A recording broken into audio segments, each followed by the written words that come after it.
idea was this fight? Yours or Steve's? Steve, he's the one who called me up. Oh, yeah? Yeah. This little... I know, he's trying to make an example of you. All right, we'll see. Make sure you got some Band-Aids for him. A doctor. Bust him up. Okay, everyone. Back again. A damn beautiful Thursday here. Episode 100.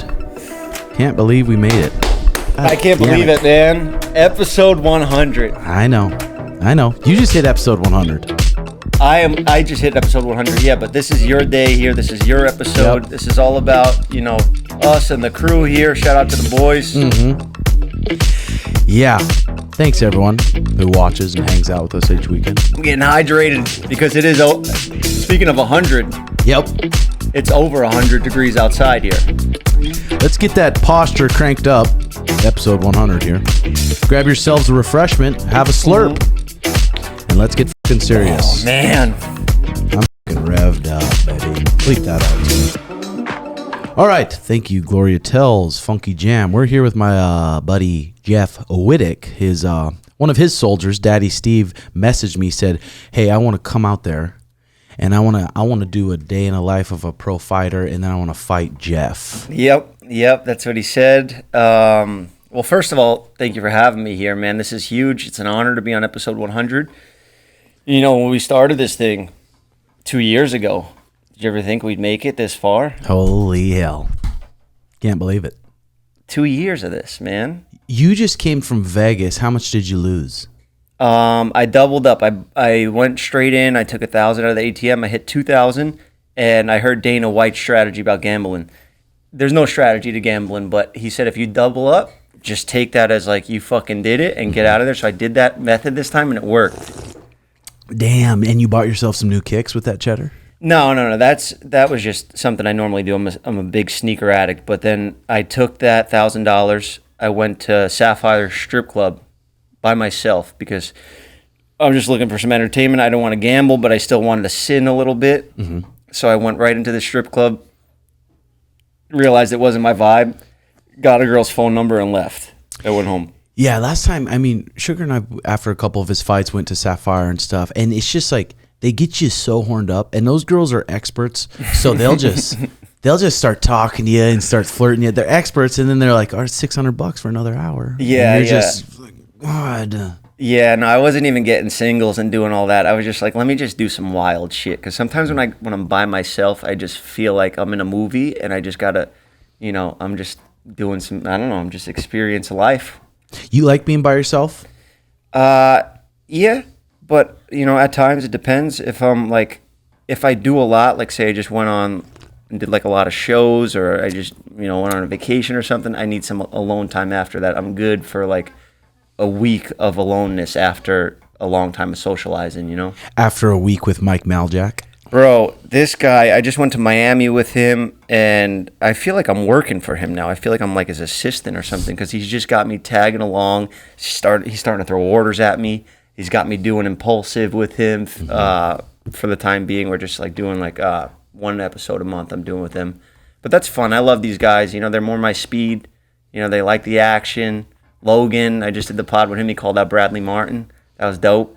Logan, for like the celebrities I've met, he's just a cool, down-to-earth kid. He really is, isn't he? Is that you? Okay. I was going to say, that'd be bad etiquette if I'm on episode 100 and I got my phone on. Yeah, that's fucking my fault. Goddamn. It was, too. I'm just not getting texted like you. Yeah, Logan's a good dude, isn't he? Yeah, for sure. I think he's a pretty cool fucker. Mm-hmm. The times I've been around him, So he smokes Bradley, right?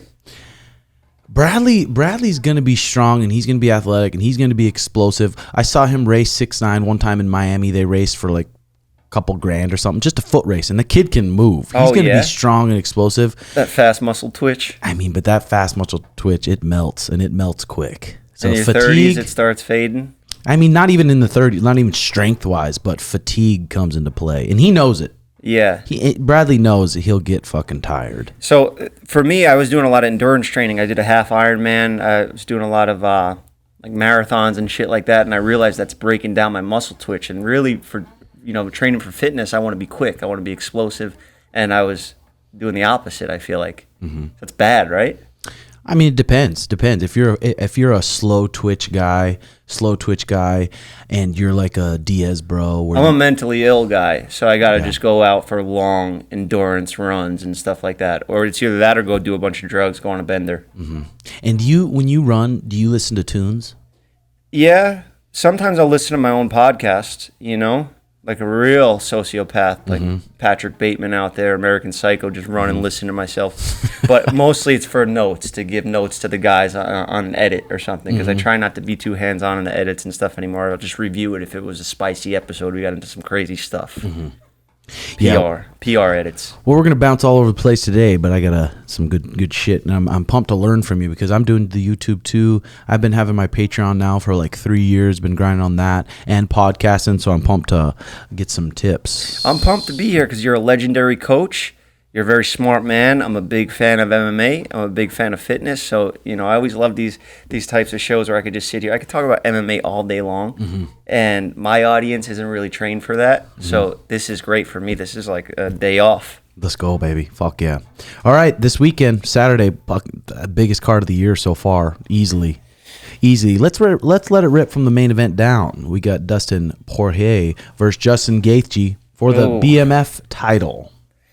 Oh, what are your thoughts on that BMF title? I think it's fucking sweet. Yeah, I think it's dope. It's sweet. Yeah. Anyone who complaining about that, it's like, go watch something else then, brother. I know. And it's funny how when Masvidal lost to Usman, they were just like, he's not a bad motherfucker. He don't get the belt. Let's not talk about it anymore. I think that's funny. But these guys, they're well deserving of it. Obviously, two fucking warriors. Dustin's on the pound for pound list too, right? Yes, he is, and he should be. I watched them fight when they were in Phoenix. They fought the one time before in Phoenix, and Justin Gaethje, he severely hurts people with his low calf kick and his leg kick, and he does better. I felt one of those. He gave you a whacking? Yeah, I met him at the fights in Miami when Masvidal retired. Izzy knocked out Pereira. I saw him backstage, and everybody was drinking. And I'm like, yo, you're one of my favorite fighters, bro. I got to see what one of those leg kicks feel like one day. And out of nowhere, like not even giving me like time to prepare or really like having like a fan touch, like like a little fucking tap. He drills me with this kick, bro. My leg hurt for 3 days after. I believe it, bro. Literally the whole night I was taking my pants out. I was like, do I have a hematoma on my leg or something? Blasted me, but it's a good memory. I wouldn't take it back. Yeah, I mean, people don't realize when someone puts serious power. I remember when Benson was the champion and he was getting ready for Nathan Diaz. I was a lot of his sparring rounds, and he was doing this thing where he'd punch you in your lead thigh. His backhand, he was southpaw, I was orthodox. He'd punch you in your thigh, and after about 4 sparring sessions with him, I had to tell him, I'm like, dude, I can't spar you if you do that. Oh, he was doing that in sparring, and it was effective? And it was just wrecking everyone he's sparring's legs. Like, after, I'd have to go to the store, and I'd have to get in the wheelchair thing and just cruise around. I'd have to drag my leg into practice, and he was really fucking my legs up. No way. Yeah. I feel like... And it was a punch to the thigh. Straight I feel punch. like you could let me wail on your leg right now, and it wouldn't even really be that painful, Yeah, you're a $140, 55 right now, huh? No, I'm 165. The lightest I've ever been was 155. I just wanted to see if I could make what a weight cut was like. For no reason, I didn't even tell anybody what I was doing. But I just wanted to really go through. I have a sauna in my house, and actually, it was more around the time where everybody was talking about getting into fighting. I mean, it's still going on, like the influencer boxing stuff. But I was like, man, I had this enemy that was a little smaller than me, and I was like, yeah, this would be a good... I knew he would never really take it, but I just wanted to see if I could cut down to get lighter than him so I'm not a bully anymore, And I got down to 155, but I think that's about as light as I'll go. Maybe I could hit 145 if I really tried, but... Well, it's different when you're doing a water cut. You start on Monday, you drink 2 gallons of water. You do Tuesday, 2 gallons of water. Wednesday, 2 gallons of water. And then Thursday, you do maybe a half gallon of water or sip as you need. And then Friday, you do the weight cut, and it just... So there's no food in any of those days? There is food, but it's super clean food, and it's not a lot of sodium. Super clean food, small portions. Like just boiled chicken or something? So a lot of times the night before weigh-ins are at 9 a.m. on a Friday now in the UFC, and a lot of times at about 7 p.m. the previous night, Sugar's usually 10 pounds over. So you get like a day and a half now. Yeah, which is way better because they used to do it 24 hours before the event started, and it was just brutal. You can almost get 2 sleeps in with that, right? Like a good. Yeah, get moving. But Justin Gaethje, Dustin Poirier, and I think that's why it's almost a little different because Dustin Poirier is southpaw, so it takes away his right leg kick a little bit. Then he's got to kick him on the inside, and Dustin's so good at checking it and punching off it. So that kind of messed him up the last fight. If I had to bet money, I'd probably take Dustin on this fight. Yeah. Yeah, I mean, he's probably going to be the favorite, too, because he beat him last time, right? He TKO'd him last time. Yeah. I'd be curious the odds. I should look. So what do you think happens if Gaethje loses that? You think he still fights? Yeah, I think he does. He's just a young, crazy buck. What's Justin Gaethje going to do at home all day with no time to train? Isn't he like 35 now? Is he getting up there? Let's check right here. He's 34 years old. Man, I'm 33, and I feel like I'm, waking up and certain things are starting to hurt and stuff like that. So, I definitely don't feel like I'm getting better. I feel like I'm getting worse at this point. Well, I think when you get older a little bit too, and then like if your main meal for some nutrients is lemon heads or Sour Patch Kids. That's a good point. Yeah, it could probably messing with my inflammation in my body, right? Just bucking putting inflammation straight into the body. My back hurts this morning. Maybe it's anxiety because I got this fight coming up in a couple hours. Mm-hmm. But I don't think it's that. I think it's probably the lemon heads. You're probably right. Mm-hmm. Lemon heads because. Are you still in that one apartment that we went over to? That condo? Yeah, with the set inside of it? Mm-hmm. Yeah. That's a sweet place, dude. Thanks. Sugar and I were like, God, this would be sick. It is fun. It's right there in the mix, but Hollywood's so shitty now. Literally shitty. Like, there's homeless people everywhere, and they're naked, and they fling their shit at you. They're shitting all over themselves. But, the apartment's nice. Yeah, it is nice. Is there a lot of cute girls in that area or in your little group here? Man, yeah, I mean in LA, yeah, but I don't know if I want anything to do with any of them. I had this weird situation the other day. I'm just home. My friend sleeping on my couch, and so he's going through a breakup. He's been putting the lights out, going to bed at like 8 p.m. When the sun goes down, he's going to sleep, and so the lights are off in the house. My doorbell rings, and I go to the door, and it's like this cute girl, and she's holding a bag, and she's like, hey, this has your address on it, but it came to my house. So I'm like, this is a fucking prank, I've been in the game long enough now. I have trauma from pranks and YouTube, so I'm like, this is a setup. So I look outside. I'm like, what's going on? And she's like, prank? Like, what do you have, some trauma? And I'm like, how do you know I have trauma? Like, what the fuck is this? I was like, all right, let's see what's in the bag, because if it is a prank, then it'll be something funny inside. It was hemorrhoid cream and Swedish fish. So somebody knows my shit. They know, not the hemorrhoid cream, the Swedish fish part. That's my thing. But the hemorrhoid cream, I'm guessing, was a joke. So I'm like, this is a fucking trap, because they send this cute girl here. She's like giving me this stuff, and then we're supposed to exchange number, and then I don't know. I feel like somebody sent a spy into my life, thinking that I'll be so dumb and I'll hook up with this chick and spill my heart to her, tell her information. She gets on the inside, and then she fucking does some crazy shit to me. Is that weird that I think like that? I don't think so. Well, what did it end up being? I never followed up. I was like, this is fucking too weird. It's just too like to go hook up with that girl or something. It's like too much of a layup. It's literally, I was going to sleep, my doorbell rings, and it's Yeah, and it depends where you're at too. If you got a little half stock before bed and you're thinking about some puss, and then that happens. Yeah. But if you're post jack and you go down there, and you're way better. Yeah. If that was the case, I mean, who knows? Maybe that's why I didn't go through with it. Sometimes you got to do these things. Like if you're gonna go and do something you're not supposed to do, it just feels evil. Just go jerk off. Fuck, I know, for real. But when we went over there, when Suge went on your show, you guys had tons of just candy sitting out. Is it usually like that, or is that just when guests come? Usually it's gone. It's all eaten up. But I have a large female audience that will send me a lot of packages of candy because it comes up a lot in conversation, and yeah, they kind of they do this to me. You know, they enable my addiction by sending me that stuff. That's like somebody just sending you a bunch of weed all the time, you know, which I'm sure that they do. Yeah. Well, you got blessed with your good genes, because if I ate candy like that 2-3 days in a row, my body legit starts just sagging off me. But also it's endurance training for Is me. it? Yeah. Because you do that every day. I'll do at least a 4-mile run every day. But I like to train twice a day, so it's either swim, bike, or like swim, run, or like a little lifting and running. Right lately, I've been doing a lot of lifting just because I had a little leg injury. But yeah, it's just you burn everything off, and when you're training for those things, even like pro cyclists, guys in the Tour de France and shit, they're eating Sour Patch Kids as they're riding because you just burn so much that you have to put that fuel back in, and you need all that shit, sodium. Electrolytes is basically just sodium, right? It's like sugar and sodium. So, yeah, I mean, you got to put that back in. I think that also, if somebody tells me that, then it's like, all right, I'm eating candy because it's good. Yep. You know, and I'm also enabling my addiction. There we go. And you got good teeth. They don't rot.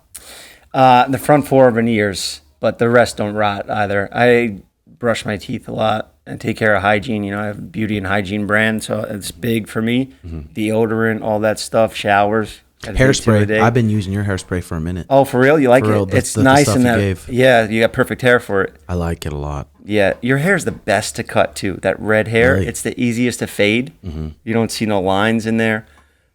Like if you have to cut a Chinese person's hair, their hair is like perfectly straight. So you see every little fuck up in it. In your hair, you won't see the mistakes. And they can't really see the fuck ups too bad. Why is that? Why is that? All right, we got co-main event, which is a big one here. Jan Blachowicz versus Alex Pereira. And you see pictures of Alex Pereira at a 205. You think he's just going to look a little fluffy. He's jacked at 205. He looks scary as fuck at 205. Yeah, I love this topic. I love Alex is one of my favorite fighters in recent history. But it's so cool how we're just jumping from fight to fight instead of like recapping episodes. Because I just did a 100th episode and we recapped all of our like favorite moments. It's good. And I started watching like random episodes of yours just to bring up stuff, just so you would think that I watched every single one of your podcasts from day one. But it's cool that you don't want to do that because I'm down to go either way. We could talk Alex Pereira. I think he's gonna either knock him out with a left hook, flying knee, or Jan is just gonna do what he did to Izzy.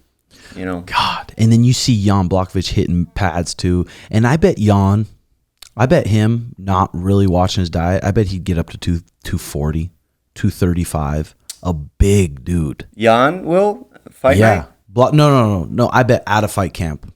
Oh. But I bet fight night, he's probably close to 230. I'd bet money. Yeah, wow, 25 pounds. 24 probably. Or no, it is 25 since it's the title fight. Yeah, I'm pumped up for that fight. I don't know which way it's going to go. What do you mean by that, 24, 25 pounds, because it's a title fight? Well, usually when it's not a title fight, you get plus a pound. Oh, okay. So it'll be 206. Yeah, gotcha. But then the title fight, it's just scratch weight, so 205 flat. Wow. And then, we've never really seen people shooting on Pereira yet. So we're really going to find out. But I'm sure Glover's got him covered. Yeah. On the wrestling. And they fought too. He fought Jan. So, I mean, that's always nice when you have a coach or a training partner. Like, imagine you fought Sterling before, you know? Well, one of our coaches actually did fight Sterling. Oh, yeah? Yeah, our jiu-jitsu coach. Oh, great. Taquino Mendez. He fought Sterling to a decision. It was a pretty close fight. How long ago was it?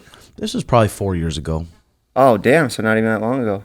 Yeah. I mean, I guess a lot could change in 4 years. Yeah, for sure. Well, it's just even Taquino though. He talks about he's a smaller black belt, but he's so strong and he's so good. And he said how strong Sterling is and how strong his grip is and how long his body is. We'll talk about that fight in a little bit here. Okay. Stephen Thompson versus Michael Pereira. Sweet fight Sick. too. Yeah.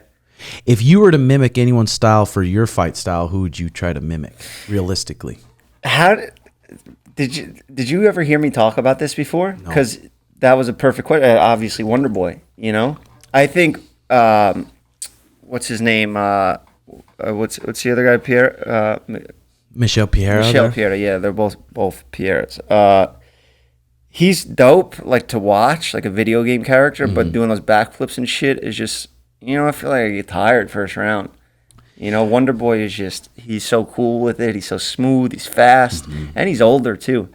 And he's just a cool guy. He's so nice. I watch his tutorials on YouTube. I'll like learn kicks and stuff because I never actually trained with a coach for MMA like an actual coach. I worked like a boxing coach for like a year or two, and I trained at Wildcard in LA for a while, but just fitness boxing, like hitting mitts and stuff like that. But I got into like sparring and stuff once I started training with Liam. Liam Vaughn, he's a boxing coach. He was out of Wildcard. He trained under Freddie Roach. And he kind of has the same vibe as you as a coach, where you're like, these coaches are sometimes really strict. And even with timing, like, if you show up late, a coach will get mad or something. Like you seem like you don't give a fuck. Like I was like, hey, can I get an extra 20 minutes today? You're like, yeah, it's fine, whatever. So, I trained with him for a while. And I watched, I learned all these kicks and shit off Wonderboy's YouTube. Just like learning technique and stuff. Spinning back kicks and everything like that. So I started busting them out on my boxing coach. Bob too. Yeah, I'll blast Bob every night. But so I started doing them on him, and he was down to just start like getting whacked with kicks and shit like that. That's pretty cool. That's pretty cool. Yeah, when people show up late, I don't mind it. I mean, because a lot of people aren't doing it for their livelihood. They're doing it to get in shape and just kind of learn the art. So if they show up late, I know they got life going on. But if you come up to me and say, hey, I want to be a world champion, that's my number one goal. To be a world champion in jiu-jitsu or a world champion in MMA, then I'm going to hold you to a standard. Like, you can't show up fucking late. Yeah. Are you training anybody else, any other fighters, or is it just mainly... We got a handful of guys coming in. We got a bunch of really good guys coming in. Another kid, Kyler Phillips, he comes in here for competition training. He was supposed to fight Saeed Nurmagomedov. The kid pulled out, so he's fighting this other guy. I don't even know what that is, but that last name, I mean, yeah.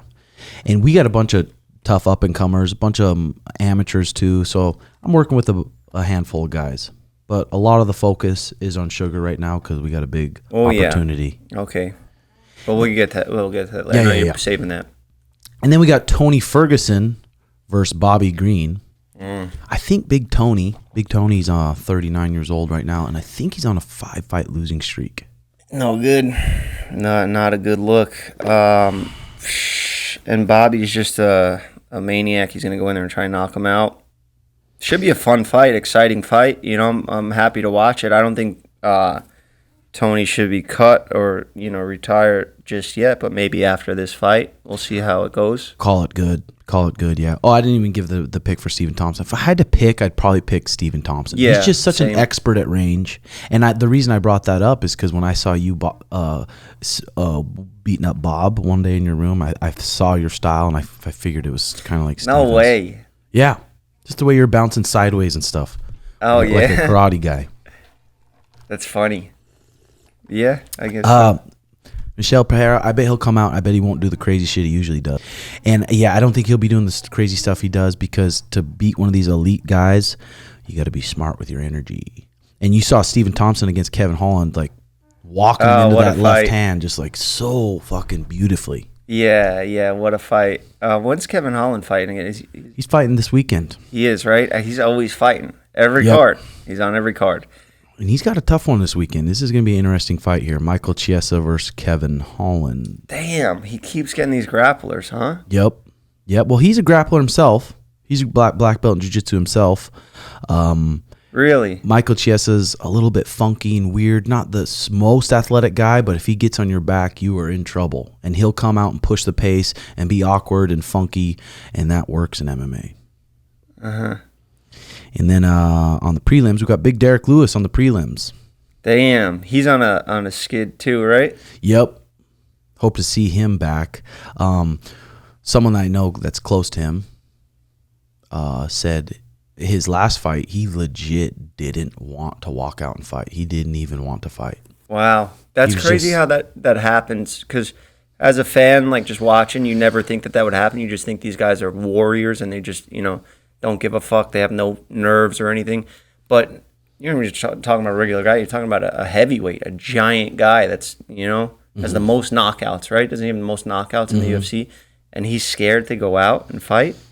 Yeah, and you see it a lot with guys with records like that, 26-11. Guys that have that many fights, they've had fights go wrong, and they've probably walked out of there with broken bones and bad concussions and all these bad things happen to them. So to be able to strap up and walk out again, knowing what could happen, it starts to mess with your brain a lot. Yeah, those brutal. You're also fighting a heavyweight. Yeah. So yeah, I guess that because in our brains, I guess we're all the same, So, like, you could be a badass fighter in your division. Well, like, think about it. You have to go out there and say you're facing Ngannou, You're not just thinking, I'm that big, too. You're thinking, I got to fight that fucking giant. That's a crazy thing to think about. Yeah, for sure. And it's hard to mimic in sparring because when you're a big heavyweight like that, you can't really spar that hard. And then you go in there with someone like Francis who's that explosive with 4-ounce gloves and he's trying to kill you. Freaking scary game. Yeah. How much would it be for you to step up short notice? UFC says, hey, we got this guy. Actually, we got this girl.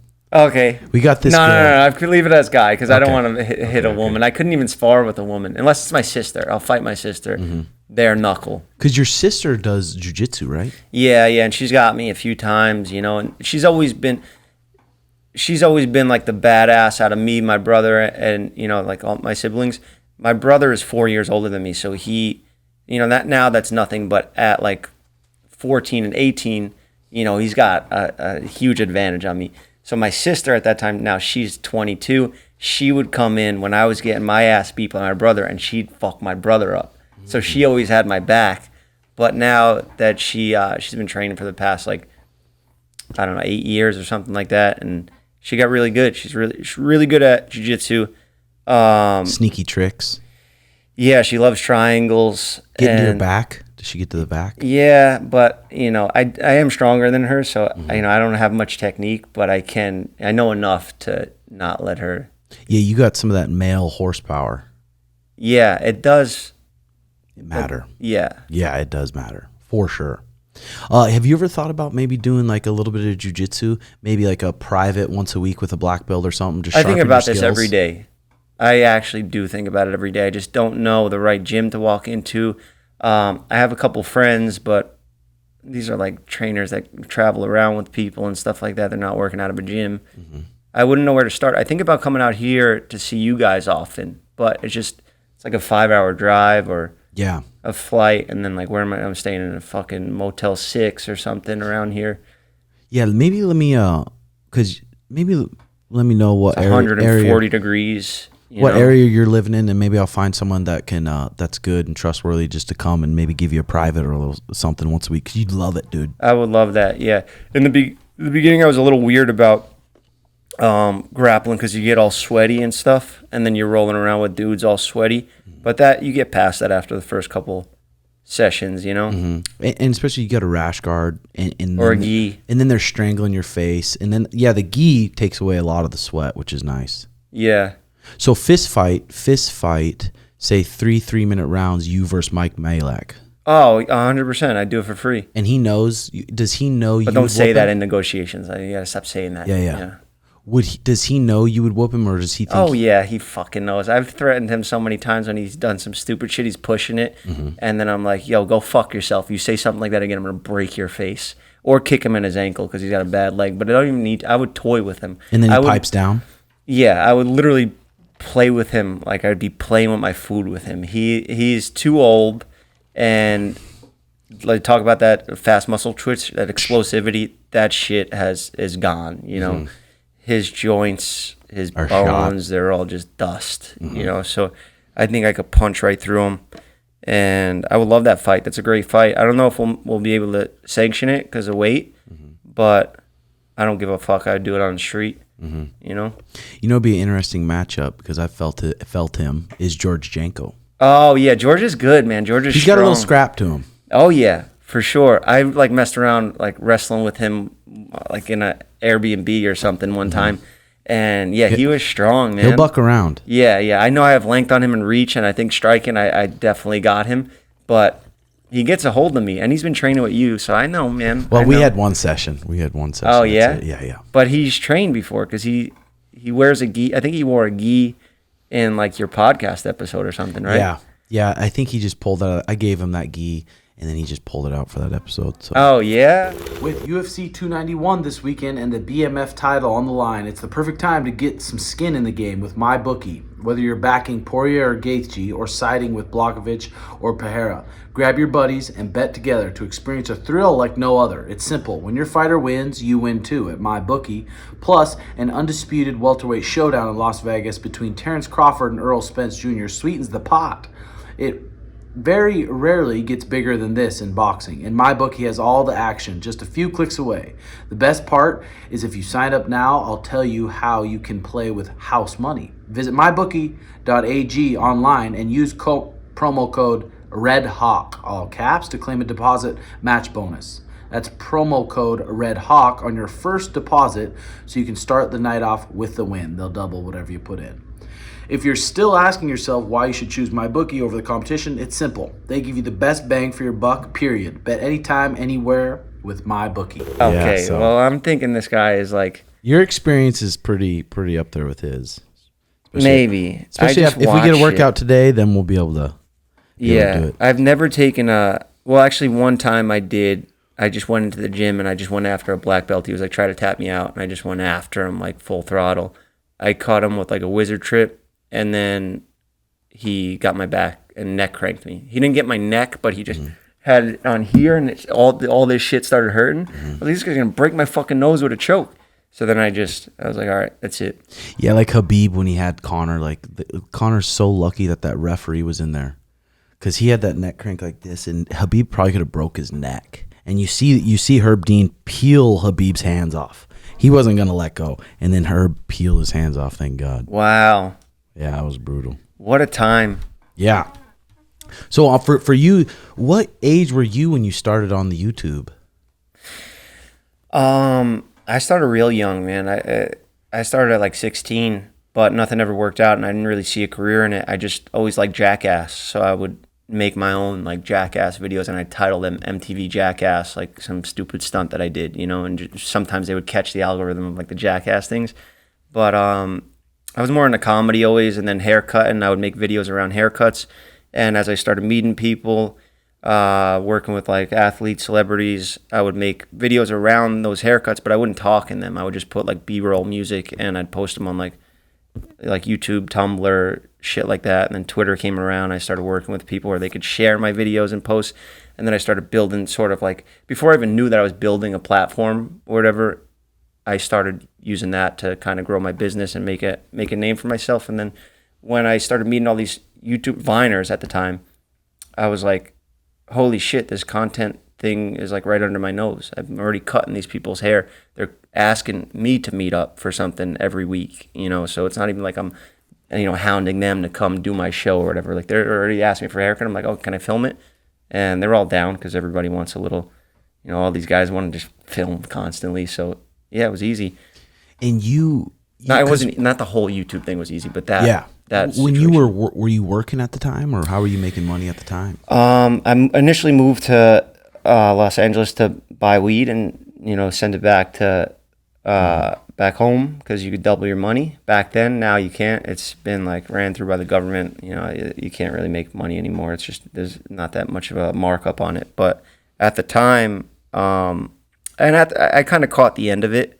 Because when I was a teenager, and I remember the older kids, they were buying pounds in Cali for like $2,000, shipping it to New York and selling them for $6-7 for like some nice quality indoor. Damn. And I don't even think people knew if it was indoor or not. I think it just looked good for New York weed, the old Cali weed. But when I got into it, it was like you buy it for like $2,000, sell it for $3,000. But you make $1,000 a pound. It was cool. Mm-hmm.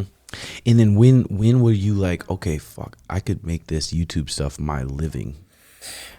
Well, was it a certain video, or was it like a time?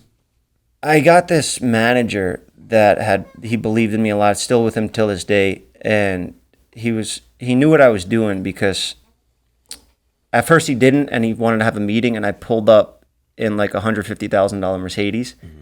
And he's like, why the fuck are you looking to do brand deals on Instagram, But like it sounds sweet the way I just explained selling weed, but you're constantly paranoid. You think something's Yeah. going to happen. You have money out, not just risking it like in the mail or in traffic or transit, whatever. If somebody, however I was getting it there, you never know if it's going to show up. You never know if somebody's going to get popped. You never know if one of your guys that you give work on the arm, now they owe you money. They owe you 10, 20 G's. And these are not people with college degrees and trusted people. These are just Hood rats, yeah. guys on the street that didn't want to go to college, didn't want to go to school. They want to cut corners. So why the fuck are they not going to rob you? And why would they not, or not even rob, just like disappear, not pay you back, you know? Just ghost you or something like that. And now I'm this guy who's being a clown on the internet. I'm like posting where my whereabouts are and all that all the time.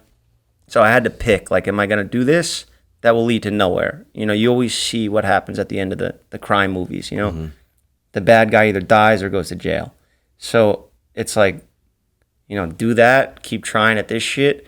And then I have something real here that I was kind of using as like a front in the beginning, just to tell my parents, like, look, I'm doing this social media stuff. It's making me money. You know, that's what I'm doing for work. And not that it mattered or anything like that, but I just have like, you know, religious parents and stuff like that. So I just wanted to tell them, like, look, I'm doing good. Like, I'm doing social media.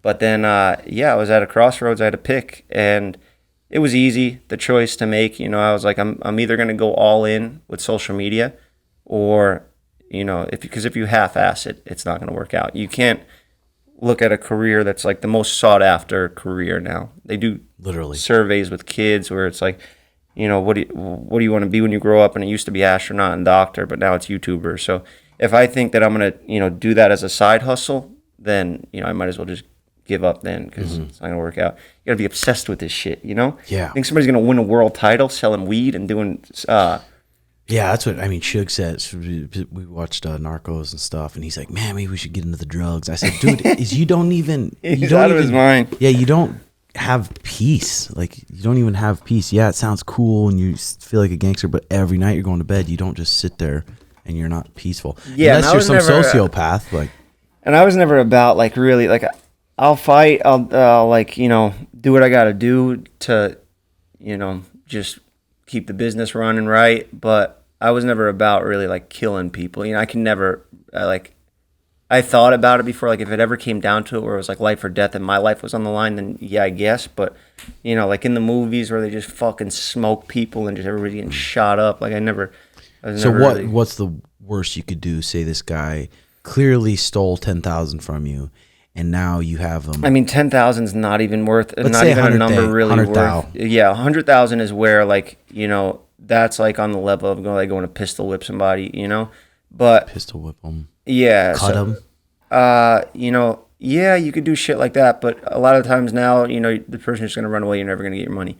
Something like 10 G's, it's like, just take the hit, because you're going to cause more problems than a $10,000 loss. Yep.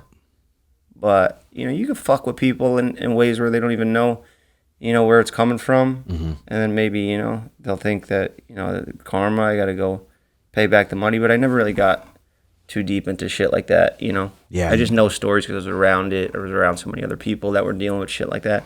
I had a friend that came from a lot of money. And I remember when he was getting into the game, we were like, why are you doing this? Like, your father has money. Your family has, like, hundreds of millions of dollars. Like, why the fuck do you want to do this? It was, like, cool to, like, our neighborhood respect. kids. You know, yeah, you want respect. And, you know, he wanted to build something for himself. He built a huge business, started making crazy, way, way more than what I was doing. And I started way before him. And he ended up getting in a situation where a guy owed him a shitload of money, more than, like, what you were talking about. And he got himself in big trouble. He did something really dumb, and now he like ruined his life, you know? Yeah, he's got some serious charges now. Yeah, big time. So you been to the pen at all? Yeah, just jail. Multiple days? Yeah, months. I did months in Miami. Was it some good lessons learned in there? Hell yeah, for sure. I was drinking, smoking cigarettes back when I got arrested in Miami. And, you know, you're chasing money, you're chasing all this bullshit. And then when you get put in there, whether you're in there for something that you're really guilty of or not, you're still learning a lesson that, like, you know, now you have to change your whole lifestyle. You're sleeping in a dorm full of 100 guys. And, you know, you're just sitting there with your own thoughts, sober thoughts. No books, no really. Yeah, there was like books and magazines and shit, but you're really just, you know, no phone, none of that shit that really clouds your mind, and there's always something to do. You're never bored. When's the last time you were bored, like actually bored?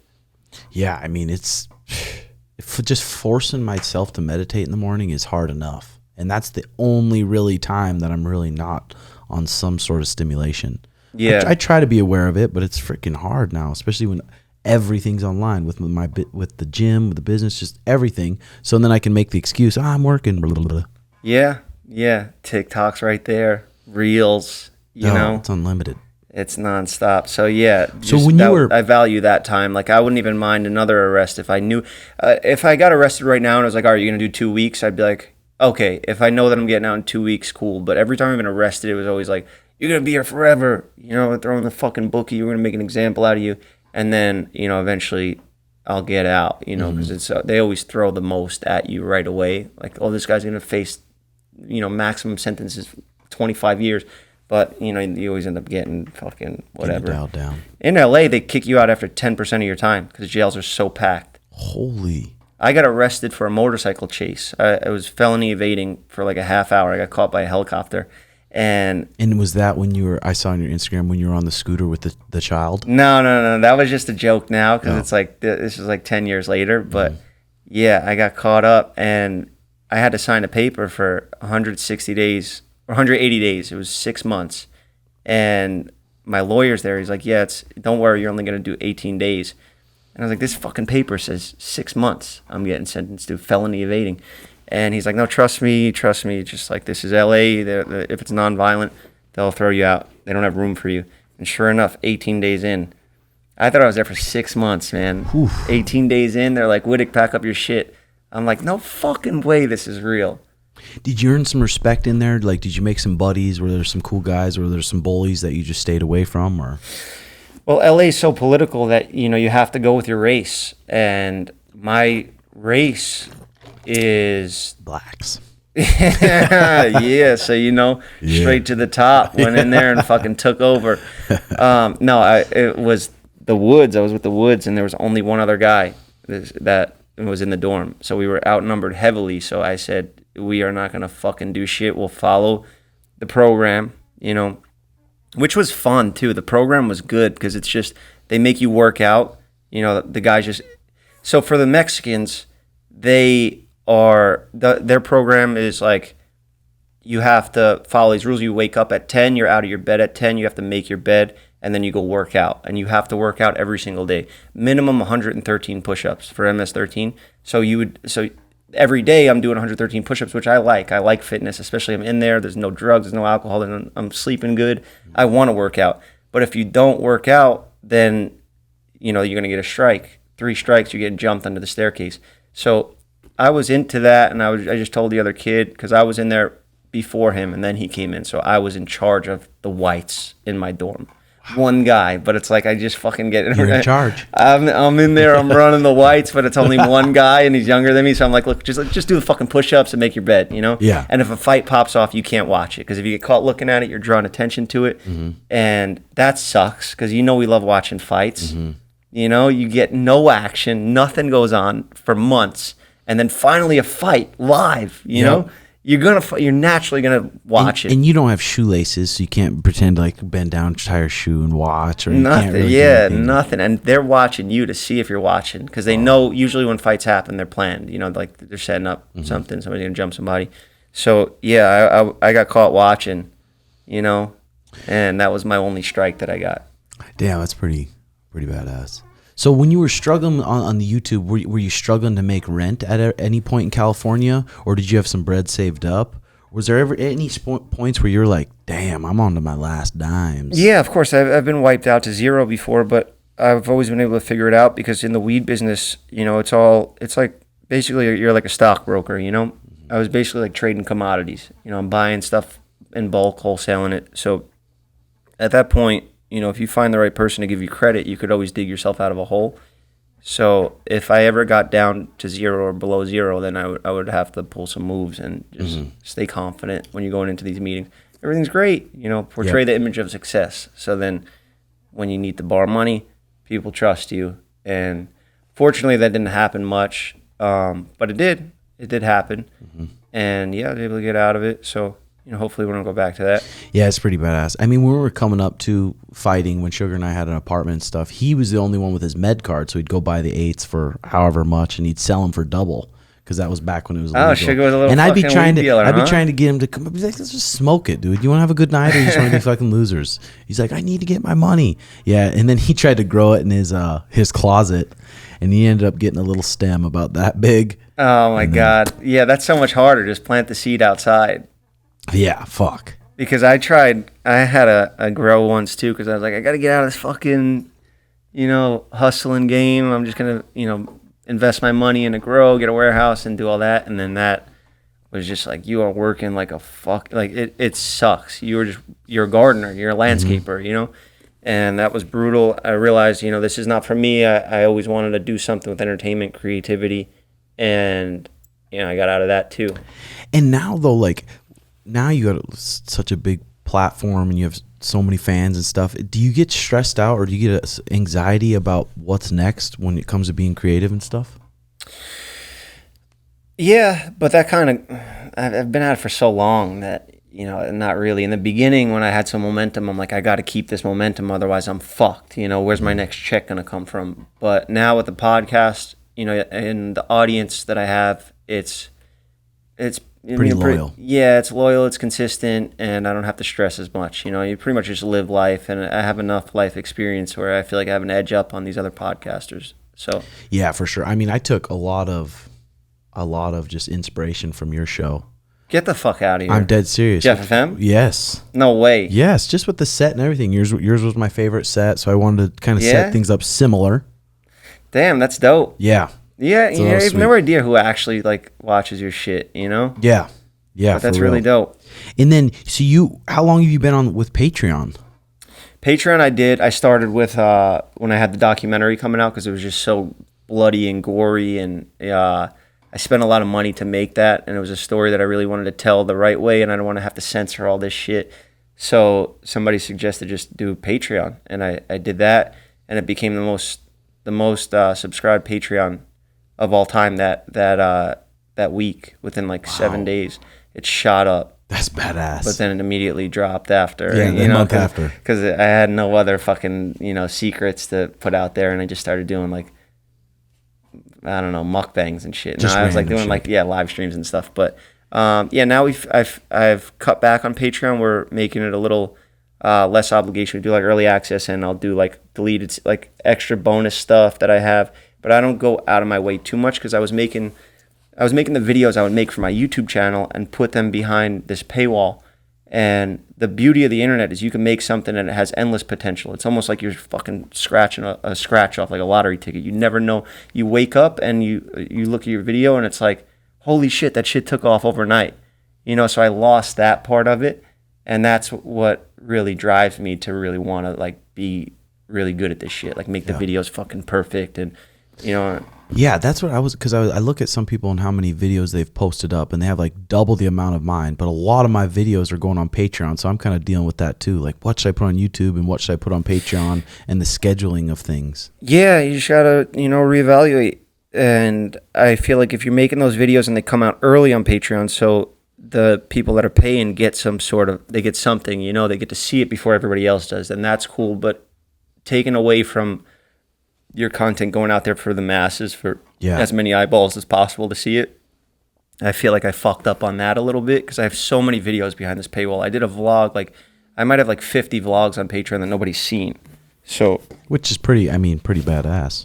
Yeah, Steven's calling me right now. He's probably pulling out of the fight. I'm not gonna answer it. Well, he's probably broke down. Probably, yeah. This heat is fucking insane. You could give it an answer. You want me to? Yeah. It's 100th episode. Yeah, no, that's okay. Yo. Hello? Yo, what's going on? Is the car unleaded? Unleaded plus or super unleaded? Just go with the one all the way on the left. It's the first one. Unleaded. Oh, that's diesel. No, don't put diesel in the fucking car, Steven. That'll ruin the car. Don't put diesel in the car. So unleaded? Never put diesel in any car. You're never going to have a car that needs diesel that you would drive. You would need a different license. So Volkswagen. The smallest number. Yeah, the smallest number, just regular. Just put regular gas in it. And be very careful out here because this heat is no joke. I just took an Uber over here and the fucking windshield cracked from the heat. I don't know how to prepare for that, but... It feels like an oven, and we're like an hour out. You're an hour out? Okay. Perfection. All right. I'm doing the episode right now with Tim, so just get ready, you know? Fucking... Yeah. Bro, we're going to fucking pass out in that gym. They have AC. It's going to be hot. I'll let them know you said that. I'll let them know they better have AC. Don't say that. Let me say like I'm grateful. All right. I'll let them know that you're very grateful. All right. I got to go. Bye. Has Steven... He's such a goofball. DaddySteve, I love him. He almost put diesel in my fucking Tahoe right now. Yeah, did he have parents who taught him much? Man, he has good parents, you know? It's just he is a little fucking entitled fuck. Is he? Yeah, but he's so funny and like just sweet and he's just like a cute kid you want to have around. He puts you in a good mood, but he's like, he doesn't take any advice from anybody. He thinks older people are dumb and he knows it all. He sent me I want to bring this up on our pod that we do later because it really like, he thought it was a flex that he sent this text, but it was really like, you just showed your entitledness. You know, he's had a list from when he was 17 and he was like, things I like, things I don't like. And number one on the list was old people. Number two was my dad always telling me what to do and how to live my life and like not having money and like not getting girls or something like that. And then the things he liked was like, it was just like this fucking bullshit and it made me think like, this is what you do to me. You don't like me telling you what to do, but I've lived all this shit. I've done everything you've done before when it comes to everything in your life. We're talking about girls, YouTube, who wants to be a YouTuber. I can give him the best advice. Getting like, not to sound arrogant, but like him getting a position to be under me, I pay him and I fucking build him up. He sees strategy. He sees his own comedy style is his. His talent is his in his own way. I didn't give him that, but showing him the ropes, you think he'd be like, oh, hell yeah, I love this. Thank you for this information. He's like, nah, you're fucking dumb. You're old. And I'm like, I can't wait to pound your face in tonight, you know? Does Steve ever pull puss or is he virgin? That's I don't even know, to be honest. I think he doesn't even talk to you about it. No, he does, and it doesn't really go well for him. But he's still young. He's 23. Yeah, he's a young buck. Same with some of our buddies. I mean, they're such young bucks, and they're wanting some puss, and we try to help them, but it's just hard. Yeah, and it's also like you get some clout, you know, and it's like, is that what gets you girls? You know, in LA? Is it the clout? LA? But his clout and people that are fans of him because of the videos that he does. And the videos that he does, he's this awkward like guy that doesn't get girls and he fucks everything up, which is a character, but it's also him. You know, like that phone call right there was real. Him asking if he should put diesel in the car. And I think when he gets with the girls and they're like, okay, like he's actually like that. He's actually like that, you know? Yeah. So he's got his work cut out for him. He's got to figure it out what he wants to do, but he needs to find the right girl that's for him. He goes after those girls that are like a little too hot, a little out of his league, yeah, you know, but it's good to dream, you know? It's good to have yeah. Yeah, I mean, so how did you end up finding your team for content? Fuck you, Steven, if you're watching. You're fucking dead tonight. I hope you are ready to spend your night in the hospital. Do you have a hospital nearby? We have an urgent care right down the road. We have a Walgreens right down the street, too. Okay, that's good. Urgent care. We'll get them on speed dial. So when you found your team, because you had an episode with Bruce Buff, right? Pretty recently? Yeah, I did. Yeah. Unfortunately, yeah, man. If there was any episode for us to lose after recording that couldn't be lost, it would be that one. Because not only did it go perfect, it was like really fun. Like bringing on somebody that has told the story several times before and making it fun. That's like what I want to do is like interview people. I want to put shit out there in the world that doesn't already exist. You know, otherwise, what's the point? It's just a cash grab. So I wanted to interview him in our style, like fuck with him with our types of bits. We had the Logan Paul lookalike call in and tell the story about Nate Diaz, and he played another angle of it where it was like, I don't even think he was supposed to play it because I think his lawyers told him after not to. But yeah, it was so good. And also, Bruce is a character, isn't he?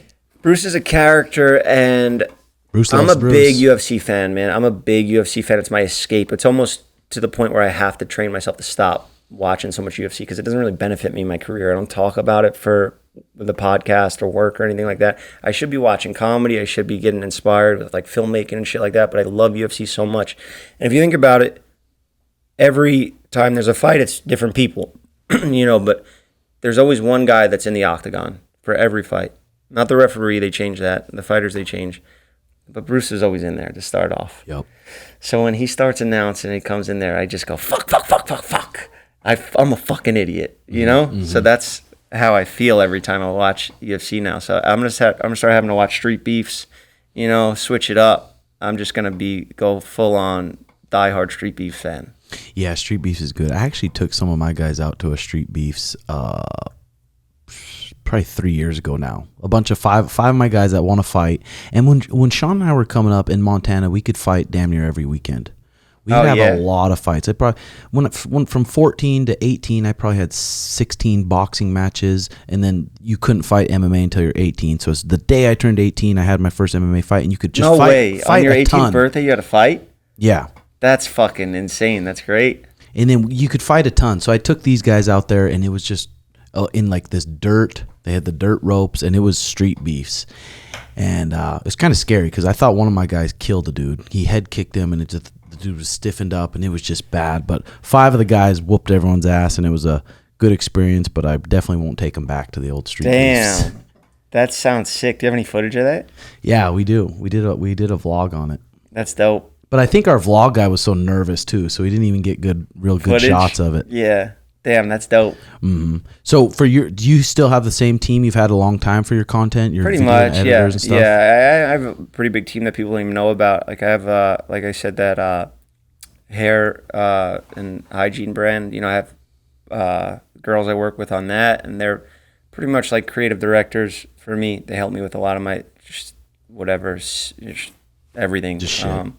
Yeah, but no, it's the same shit pretty much. And when it comes to your comedy and stuff, would you ever consider doing a special type thing? Yeah. So for one guy after that situation, I wanted to take a break. My main guy at the time, he wants to explore other shit. So we're still cool, but he just like wants to be a producer himself and work on other podcasts. But yeah, I did want to.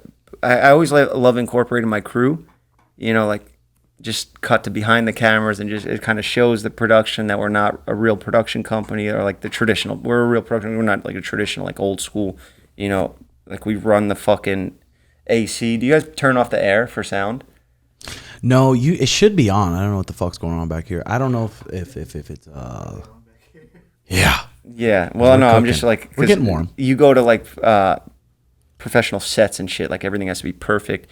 With us, I like to play into our weaknesses, and I love having a crew around. I can lean on my guys if I'm not feeling good. They can deliver. But I wanted to have a show where it was all of us, and we are planning to do a tour, but I just don't know if I want to go and just do stand up where it's more on me, or if I want to. And then it's like crowd work and stuff. You just do Q&A and shit like that. It's your audience, so you don't have to go in there and just try to win over a random crowd. But yeah, I want to do that, and then I wanted to do like the live pod show where it's like our show but live. So that would be cool. I think that would be cool. The bathroom boys like DJing and shit like that. Yep. Hitting sound bites, drops as we're going. I think that would be really dope. I think that's what it has to be, and that's why we haven't done it yet, because we got to take time and plan that show. But yeah, it's definitely soon. That's gonna be sweet. Mm-hmm. Is there any comedians that who's your favorite right now? If you had to say number one right now, and it may change. Mine right now, I'm really loving the Kill Tony show. Oh yeah, it's freaking good. We watch a lot of it. I think after the fight, we're going to a Kill Tony show, so that'll be cool. You watch that ever? I've seen clips of it, but no, I haven't watched it. It's where like they pull random people out and they have comedians judging them, right? Yeah, and they get a minute, and then the comedians just fucking tear them apart. Yeah, that's dope. I would like to do shit like that. I love roasts. I've done some roasts where like it's kind of like stand up, but you're just tearing into like a person and everybody else on the stage. Those are fun. I like writing for those and shit like that. Schultz, we went to Schultz, and Schultz is good. Yeah, he's fucking funny, dude. Theo's good. I can't really say a favorite, but how about you? Do you have a favorite? I mean, I don't really watch like the guys around me because I don't want to really pick up on their styles and shit like that. I'll watch older guys. Like I watch Bill Burr. I love Bill Burr. Louis C.K. is one of my faves. All these redheaded guys, man. Look at me. William Montgomery. You heard of him yet? No. Who's that? Oh, he's on Kill Tony. He's fucking a character. Oh yeah. I gotta check it out. I love suggestions. I do people to watch and get inspired by it. But it's just tough, man. I've been like doing this shit for so long. It's like, it's like a fighter going to watch fights in their free time, which I don't understand. That's like not what they do. If I was a fighter, I feel like I would just be watching old fights, Mike Tyson. Yeah, Muhammad Ali. some don't watch any fights at all, but I think you're making a mistake if you do that. Some watch fights and watch film a lot. Sean doesn't usually watch a ton of fights, but when we're in fight camp, he does watch a lot more film. Of the guy he's about to fight. No, of just other guys. Say other guys that was striker versus wrestler battle. Okay. Stuff like that, and I'm excited for that. Are you gonna make it to the fight in Boston? I guess I have to now. I'm invested. It's gonna be sweet, dude. We're 3 weeks from today. We'll be in Boston. I believe. Wow. Oh damn. What? It's the 20th, right? 19th. Okay. Mike and I are doing we're throwing out a first pitch at a baseball game. So, when's the Jake Paul fight? That'll be the August 5th. That'll be okay. So Saturday. I think it's around there. I think we can do it then. I would love to be there if I can. I'm there, But I'm just excited throughout this first pitch because I've seen people do first pitches before, and it's always a lob. Just pussy. I'm gunning it in there, fucking 80 miles per hour. I'm breaking that catcher's fingers. That's what Suge did, dude. Did he? I said, just be accurate, get a strike. He's like, no, fuck that. And he zipped it in there for a strike. Does he have an arm? He's got to have an arm. He's an right? athletic little fucker. Fighters sometimes can't do other sports, which is weird. Yeah. But Sean, I get that vibe that he is like, good at everything. Yeah, he's pretty basketball, talented little fucker. He even does that in the fights. Yeah, sometimes you dribble. And yeah, it's so funny. You can get away from it with that kind of stuff. So when it comes to LA girls, it's probably hard for you to find a girlfriend to be like. Yeah, it's tough because time. I put a lot of time, and my mind is always around like what's the next thing. I could always be doing more with everything that I got going on with YouTube and then the podcast, 2 separate shows, and Patreon, live stream shit, touring, and then the products, and then merch and shoots and campaigns for that, and mixes and going to the labs, and it's just nonstop shit to do. And then training. I spend a lot of time for no reason training, like I'm not an athlete, but I train every single day. Good for your mind. Yeah, it's for my mind mostly. It is for work, I guess. But yeah, it's just nonstop. So to mix a girl into that right now at this time in my life, it probably wouldn't be fair.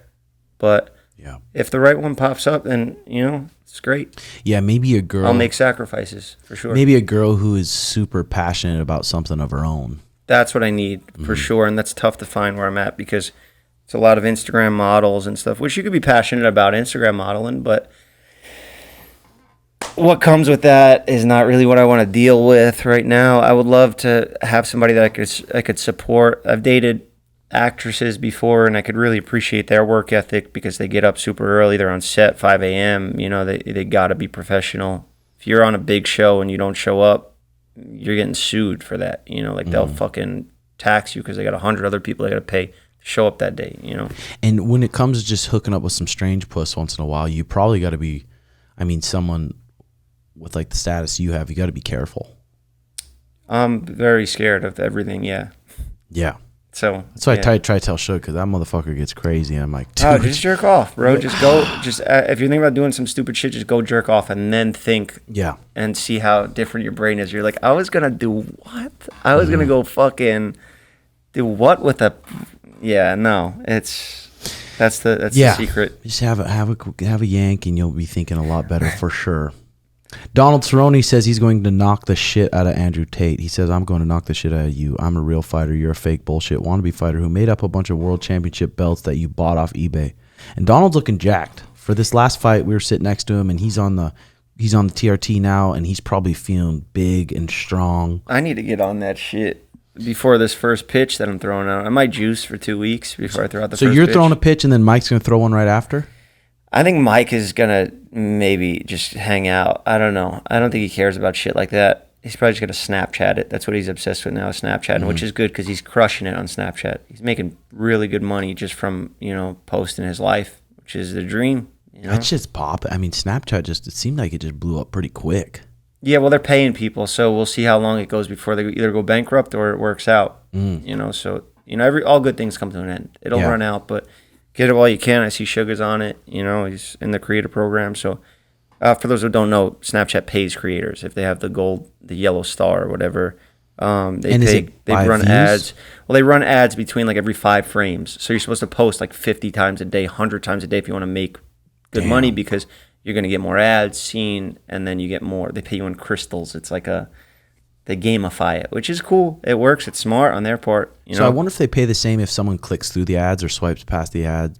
I'm sure does it force you to watch the ad? I think it does. I'm sure it's just like YouTube. Like if you watch the full ad, you get more money. If they're non-skippable ads, then probably more expensive. But yeah, it's a hustle. I don't really like it because it disappears the next day. So why put work into something that's just going to disappear the next day? It's like that's a cash grab to me. I was thinking that too. OnlyFans if I'm gonna fucking do shit that I don't give a fuck about. Yeah, OnlyFans it sucks because they don't have an app. Oh, is that? Yeah. They just have the browser. You have to go on the browser. Oh, damn. That's a good point. Yeah. Damn, finally Twitter turned it over to the X. Did they really? I'm just looking on here now. No way. X now. So what are they And called? They're X not up tweets here. anymore. They're X's. Did you just X that? I think it's... Yeah, you see Did he what seriously fucking... just X that? You see what Sean just X'd? Yeah. What the fuck? That's so weird. But we got to get ready for sparring. Sugar's got some rounds coming up here. We got some guys coming in to spar him. And then after, Jeff's going to battle with DaddySteve. Hell yeah. And then after that, we're ripping a Jeff FM, which I can't wait for. Yeah, that's great. Hit the subscribe button, guys. Hope you enjoyed episode 100. Thanks, brother Jeff, for coming on. You the fucking man. Thank you for having me, man. This was great. All right, guys. We'll see you next week. Love you. Bye-bye. All right, I'm ready for war now.